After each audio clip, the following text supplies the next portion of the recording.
Hello दोस्तों, आज की वीडियो में हम लोग पढ़ेंगे बहुपद के बारे में कि बहुपद क्या होता है, बहुपद की पहचान कैसे करें तथा बहुपद कितने प्रकार के होते हैं।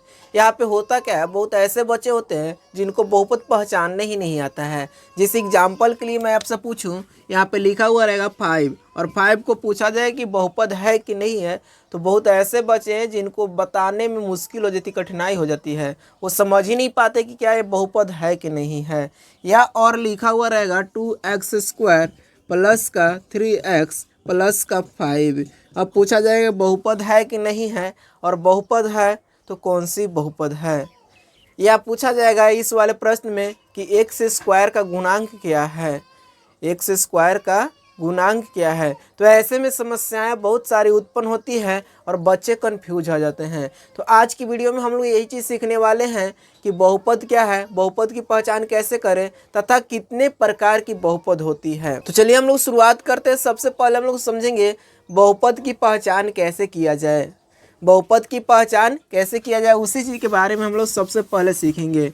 यानी कि मैं सबसे पहला पॉइंट दे रहा हूँ, बहुपद की पहचान। बहुपद की पहचान।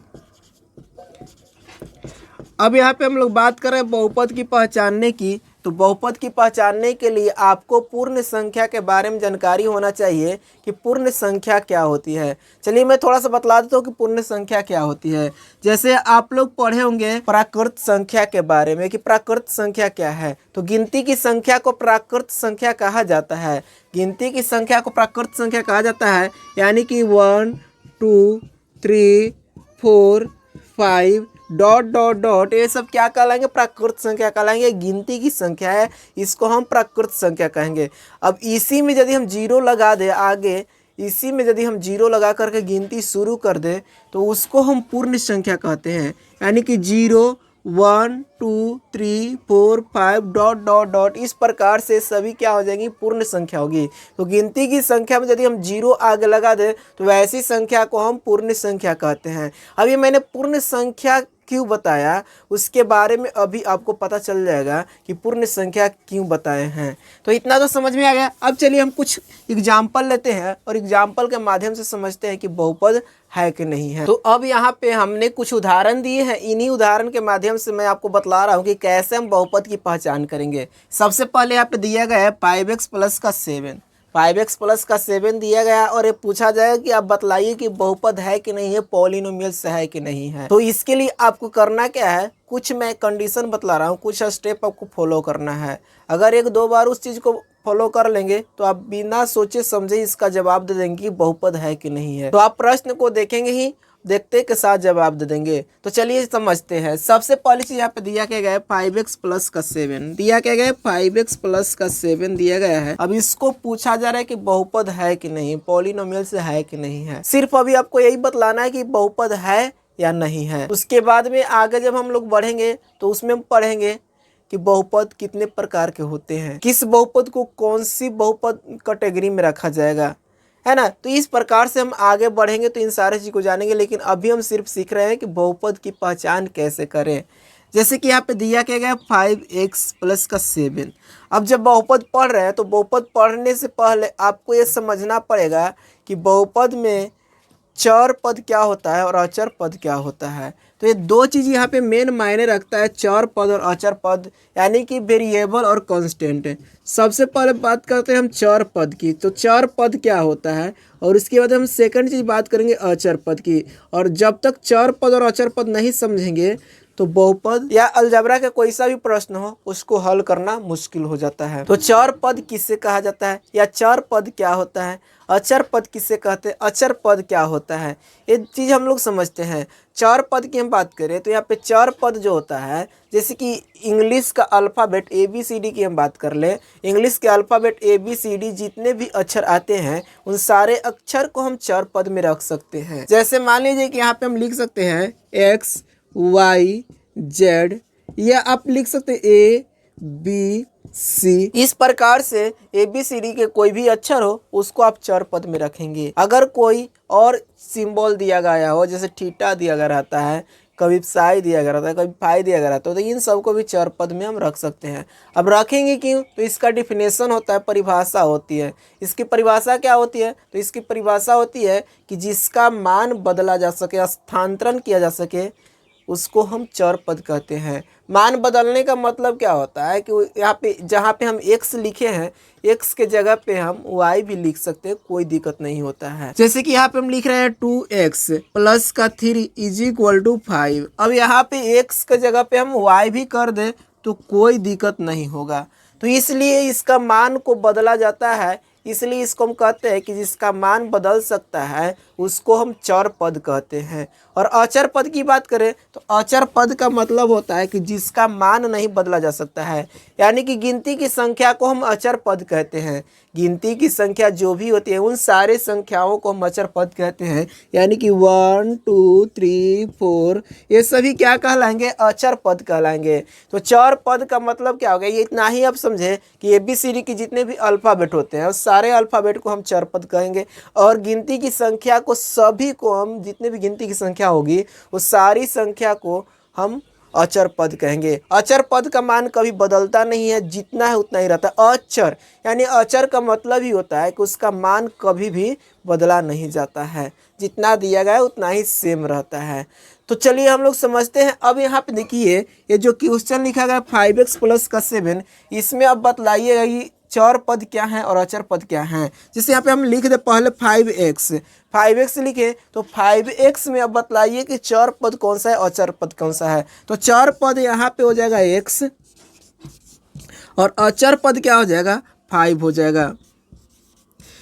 अचर पद क्या हो जाएगा? 5 हो जाएगा, और चर पद क्या हो गया? x हो गया। तो इस प्रकार से आपको चर पद और अचर पद समझ में आना जरूरी होता है। चलिए और बतला रहे हैं ताकि आपको क्लियर हो जाए। जैसे यहाँ पे लिखा हुआ है 2x²। अब बतलाइए कि इसमें चर पद क्या होंगे। तो चर पद हो जाएंगे यहाँ पे x², और अचर पद क्या हो जाएंगे? 2 हो जाएंगे। क्यों? क्योंकि अभी हम बोले कि ABCD यानी कि अल्फ़ाबेट जितने भी ABCD के वो सारे क्या कहलाएंगे? चर पद कहलाएंगे। और गिनती की संख्याएं जितनी भी होती हैं उन सारी संख्या को हम अचर पद में रखते हैं। तो गिनती की संख्या यहाँ पे क्या है? 2 है, और यहाँ पे x² जो है, x² क्या है? x जो है ABCD की अल्फ़ाबेट है, इसलिए इसको हम चर पद कहेंगे और इसको अचर पद कहेंगे। उसी प्रकार से कुछ भी और लिया जाएगा। मानिए कि लिखा हुआ है 2t²। अब यहाँ पर t जो है अल्फ़ाबेट है ABCD का, इसलिए इसको भी हम चर पद कहेंगे। और 2 जो है यहाँ पे अचर पद हो जाएगा। -5z²। अब इसमें जो z² है, z² को हम चर पद कहेंगे, और 5 जो है -5 को हम अचर पद कहेंगे। तो इस प्रकार से चर पद और अचर पद की पहचान होती है, और अचर पद अचर पद होता है। अब जब इतना हम समझ गए तो हम आसानी से बतला देंगे कि बहुपद कौन सा है, बहुपद कौन सा है और कौन सा बहुपद नहीं है। सबसे पहली चीज़ यहाँ पे दिया क्या गया? 5x प्लस का 7। एक चीज़ याद रखिएगा आप, जब कभी बहुपद पहचानने के लिए रहेगा तो अभी हम लोग समझे थे, सबसे पहले हमने बताया था पूर्ण संख्या के बारे में। तो ध्यान दीजिए, जो चीज़ मैं अभी बोलने जा रहा हूँ उस चीज़ को आप कॉपी कलम निकाल करके नोट कर लीजिएगा। मेन चीज़ यही होता है, और ये जब लिख लेंगे समझ जाएंगे तो आप बहुपद की पहचान आसानी से कर लेंगे। देखिए मैं जो बोलने जा रहा हूँ क्या चीज़ है। यदि बहुपद की पहचान करना हो तो दिए गए टर्म्स में यदि चर पद का घात दिए गए टर्म्स में, यानी कि मैं लिख दूं दी गई पद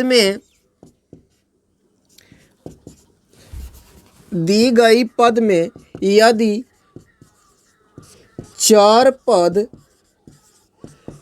की घात पूर्ण संख्या हो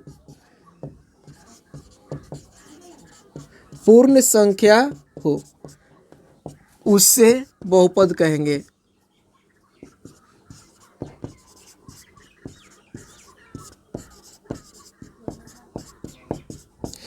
यहाँ पे मैंने क्या लिखा कि दिए गए टर्म्स में यदि चर पद का घात पूर्ण संख्या हो तो बहुपद कहलाएगा, अगर पूर्ण संख्या नहीं हो तो बहुपद नहीं कहलाएगा। यानी कि कोई सा भी टर्म्स दिया गया रहेगा, कोई सा भी व्यंजक दिया गया रहेगा, उस व्यंजक में आपको पता करना है कि चर पद क्या है और अचर पद क्या है। तो अभी मैंने सब बतला दिया कि चर पद किसे कहते हैं, अचर पद किसे कहते हैं, चर पद क्या होता है, अचर पद क्या होता है। अब आपको बतलाना है कि चर पद का पावर क्या है। जैसे कि यहाँ पे दिया गया क्या है, 5x प्लस का 7। अब यहाँ पे 5x प्लस का 7 में क्या करेंगे हम, यहाँ पे ध्यान देंगे तो चर पद क्या हो जाएगा, x हो जाएगा। चर पद क्या है, यहाँ पे x है और x का पावर यहाँ पे तो कुछ नहीं है, यहाँ पे पावर कुछ शो नहीं कर रहा है, कुछ भी दिया हुआ नहीं है। और यदि पावर यदि कुछ भी नहीं दिया गया है तो उसका पावर जो होता है हमेशा 1 होता है। किसी का भी पावर यदि कुछ नहीं दिया गया रहेगा तो उसका पावर हमेशा कितना रहता है, 1 रहता है। तो यहाँ पे पावर हम 1 मान लेंगे, और पावर जब 1 मानेंगे तो पूर्ण संख्या क्या होता है, पूर्ण संख्या यानी कि 0 यदि शामिल करके गिनती में स्टार्ट करते प्राकृत संख्या में तो उसे पूर्ण संख्या कहते हैं। तो 0 1 2 3 4 5 डॉट डॉट डॉट इस प्रकार से क्या होंगे, पूर्ण संख्या होंगे। तो यहाँ पे देखिए 1 आया कि नहीं आया, 1 है, यानी कि इसका पावर जो है पूर्ण संख्या है। 1 क्या है, पूर्ण संख्या है, होल नंबर है। तो यदि पावर पूर्ण संख्या हो तो बहुपद कहलाएगी, यानी कि ये वाला जो है बहुपद है।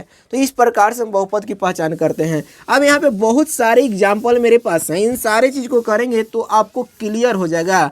चलिए आगे बढ़ते हैं। सेकंड क्वेश्चन दिया गया है यहाँ पे 4x स्क्वायर प्लस का 4x square minus 3x plus का 2। अब यहाँ पे सबसे पहले देखिए कि यहाँ पे जो दिया गया चौर पद क्या है, एक्स स्क्वायर है। चौर पद क्या है, एक्स स्क्वायर है, और यहाँ पे चौर पद क्या है, एक्स है। यहाँ पे पावर इसका देखेंगे तो पावर 2 है, और पावर 2 को हम पूर्ण संख्या कहेंगे। पावर 2 को पूर्ण संख्या कहेंगे कि 2 उसमें आ रहा है, और यहाँ पे x जो दिया गया है इसका पावर कुछ भी नहीं है। तो पावर कुछ नहीं तो इसका भी पावर कितना होगा, 1 होगा, क्योंकि अभी हम बोले कि जिसका पावर कुछ भी नहीं दिया गया उसका पावर 1 होता है। तो यहाँ पे दोनों जगह देखेंगे कि चर पद का पावर क्या है, पूर्ण संख्या है। और जब दिए गए टर्म्स में, दिए गए पद में चर पद का पावर यानी कि घात उसका पूर्ण संख्या हो तो उसे हम बहुपद कहते हैं। यदि दिए गए टर्म्स में, दिए गए पद में चर पद का घात पूर्ण संख्या हो तो वह बहुपद कहलाएगी। अगर नहीं पूर्ण संख्या घात हो तो बहुपद नहीं कहलाएगी। यानी कि दोनों जगह यहाँ पे देखेंगे तो दोनों जगह क्या है, पूर्ण संख्या पावर है, इसलिए अभी एक बहुपद हो जाएगी। इस प्रकार से अगले क्वेश्चन पे बढ़िएगा। तो अगला क्वेश्चन यहाँ पे दिया क्या गया है, एक्स क्यूब प्लस का 4x स्क्वायर प्लस का 5x प्लस का 9। यहाँ पे दिया गया चर पद क्या है, एक्स क्यूब है, यहाँ पे क्या है, एक्स स्क्वायर है। ये वाला देखिएगा तो एक्स स्क्वायर है, सभी चर पद है, और यहाँ पे x जो है चर पद है। अब यहाँ पे देखिए 3 जो है पूर्ण संख्या है, 2 जो है पूर्ण संख्या है, और यहाँ पे पावर कुछ नहीं तो पावर 1 है, यानी कि ये भी पूर्ण संख्या है। ये जो व्यंजक दिया गया है इस व्यंजक में सभी जगह देखेंगे कि पावर क्या है, पूर्ण संख्या है, और पावर यदि पूर्ण संख्या हो तो बहुपद कहलाएगी, यानी कि ये बहुपद है। तो इस प्रकार से भी हम इसको बहुपद कहेंगे। ये वाला भी बहुपद है, ये वाला भी बहुपद है, ये वाला भी बहुपद है। अब इसके बाद में यहाँ पे देखिए नेक्स्ट क्वेश्चन दिया गया है x प्लस का 1/x। अभी हम क्या करेंगे, इस वाले क्वेश्चन को हल करेंगे, हल करके पता करेंगे कि बहुपद है कि नहीं है। तो क्या करेंगे, सबसे पहले यहाँ पे तो सही है, यहाँ तक तो हमें कुछ करना नहीं है। यहाँ पे हम बढ़ेंगे आगे तो दिया गया 1/x। अब 1/x दिया गया है तो यहाँ पे सबसे पहले चीज हम इसको क्या करेंगे ना कि इसको हम परिवर्तन करेंगे, बदलाव कर लेंगे, थोड़ा सा इन्वर्स कर लेंगे। इन्वर्स करेंगे तो यहाँ पे दिया गया 1/x, अगर पावर इसका 1 है तो इस प्रकार से हो जाएगा, पावर कुछ नहीं तो पावर 1 हो गया। अब जब ऐसे तो यहाँ पे हम लोग लिखे क्या, ये देखिए यहाँ पे लिखा गया था 1/a के पावर n, और 1/a के पावर n दिया गया रहता है तो इसको हम क्या लिखते हैं, a के पावर ए माइनस का एन, ए के पावर माइनस का एन। जस्ट देखिए कि यहाँ पे जो प्रॉब्लम्स बन रही है इसी प्रकार से प्रॉब्लम्स बन रही है। अब इस प्रॉब्लम्स को लिखने के लिए हम क्या लिख सकते हैं, ए के पावर माइनस एन, क्योंकि यहाँ पे इस प्रकार से दिया गया है। तो इसको एक्सप्लेन करिए, लिखिएगा एक्स प्लस का 1/x दिया गया, इसको अब आगे क्या करेंगे, पावर 1 कर देंगे, और पावर 1 करेंगे तो यहाँ पे हो जाएगा एक्स प्लस का एक्स के पावर, ये वाला ऊपर जाएगा तो क्या हो जाएगा माइनस का 1, वैसे भी इन्वर्स में होता है माइनस हो जाता है। तो यहाँ पे देखिए सबसे पहली चीज, अब यहाँ पे क्या बन गया, एक्स प्लस का एक्स के पावर -1। यहाँ पे पावर कुछ नहीं तो पावर 1 हो जाएगा, लेकिन यहाँ पे पावर देखेंगे तो माइनस है, पावर क्या है, माइनस हो गया। और माइनस पावर को हम क्या कहते हैं, माइनस जब पावर है तो माइनस को हम क्या कहते हैं, माइनस को हम पूर्ण संख्या कहते हैं, माइनस को हम पूर्ण संख्या नहीं कहते, माइनस को हम पूर्णांक संख्या कहते हैं। माइनस में जब आता है तो हम उसको क्या कहते हैं, पूर्णांक संख्या कहते हैं, पूर्ण संख्या नहीं कहते हैं। पूर्ण संख्या रहेगा तो ही आपको बहुपद बतलाना है। अगर पूर्ण संख्या पावर नहीं है, अगर पूर्ण संख्या पावर नहीं है तो उसको हम बहुपद नहीं कहेंगे। यानी कि यहाँ पे पावर जो है माइनस का 1 आ गया, पावर क्या आ गया, माइनस का 1 आ गया, और -1 को हम पूर्णांक संख्या कहते हैं, पूर्ण संख्या नहीं कहते हैं। अर्थात कहने का मतलब है कि ये बहुपद नहीं है। ये वाला जो प्रश्न है बहुपद नहीं है। इसी प्रकार से यहाँ पे और 2-3 क्वेश्चन दिए गए, इन सारे चीज को क्लियर कर रहे हैं। यहाँ पे दिया क्या गया है, 5 नंबर क्वेश्चन दिया गया है 1/x + का 1। इसको आप चेंज करिएगा तो चेंज करने पे क्या हो जाएगा, x के पावर यहाँ पे प्लस का 1 है, ऊपर जाएगा तो क्या जाएगा, माइनस का 1 हो जाएगा, है ना, माइनस का 1 हो जाएगा, प्लस का 1 हो जाएगा। इस प्रकार से तो यहाँ भी पावर क्या हो गया, माइनस का 1 हो गया, यानी कि ये भी बहुपद नहीं है, ये वाला भी बहुपद नहीं। इसी प्रकार से यहाँ पे और क्वेश्चन है, सारे क्वेश्चन यहाँ पे ध्यान देंगे। दिया गया √3/x² + का 8। यहाँ पे जो दिया गया ये x² इसको ऊपर कीजिएगा तो क्या हो जाएगा, √3 और यहाँ पे प्लस का x² ऊपर जाकर क्या हो जाएगा, माइनस का x² हो जाएगा, प्लस का 8 हो जाएगा। अब यहाँ पे पावर इसको देखेंगे तो चार पद का पावर माइनस में आ रहा है, और माइनस जो होता है पूर्णांक संख्या होता है, पूर्ण संख्या नहीं होता है। कौन सा संख्या होती है, पूर्णांक संख्या होती है। और पूर्णांक संख्या रहने पे तो हमने बोला था नहीं, मैंने क्या बोला कि यदि दिए गए व्यंजक में चार पद का घात पूर्ण संख्या हो तो उसे हम बहुपद कहेंगे। तो यहाँ पे पूर्ण संख्या तो है नहीं, इसलिए यह भी बहुपद नहीं कहलाएगी। अब नेक्स्ट में देखिए, नेक्स्ट क्या कह रहा है, नेक्स्ट वाला यहाँ पे दिया गया है √x + का 3। अब यहाँ पे √x दिया गया है तो रूट का मान 1/2 होता है। रूट का मान क्या होता है, 1/2 होता है, यानी कि जब रूट हटाएंगे तो इसका पावर हम कितना लिखेंगे, 1/2 लिखेंगे और प्लस का 3 लिखेंगे। रूट का मान जो होता है 1/2 होता है, तो यहाँ पे 1/2 हो गया। अब पावर यहाँ पे 1/2 हो गया, तो 1/2 को पूर्ण संख्या कहते हैं, 1/2 को भिन्न संख्या कहेंगे या तो परिमेय संख्या कहेंगे। 1/2 को हम कह सकते हैं ना कि परिमेय संख्या है, नहीं तो भिन्न संख्या है, तो इसलिए यहाँ पे परिमेय संख्या आ गए 1/2। अब पावर जब परिमेय संख्या तो भी ये बहुपद नहीं कहलाएगी। पावर क्या होना चाहिए, उसका पावर सिर्फ पूर्ण संख्या होना चाहिए। दिए गए टर्म्स का पावर यदि पूर्ण संख्या है तो बहुपद कहलाएगी, और पूर्ण संख्या नहीं है तो बहुपद नहीं कहलाएगी। तो इस प्रकार से हम बहुपद की पहचान करते हैं। बाकी के हम लोग नेक्स्ट वीडियो में करेंगे। वीडियो यदि अच्छा लगे तो लाइक करिएगा, शेयर कीजिएगा, और इसी प्रकार का वीडियो देखने के लिए मेरे चैनल को सब्सक्राइब करके सपोर्ट कीजिएगा। Thanks for watching.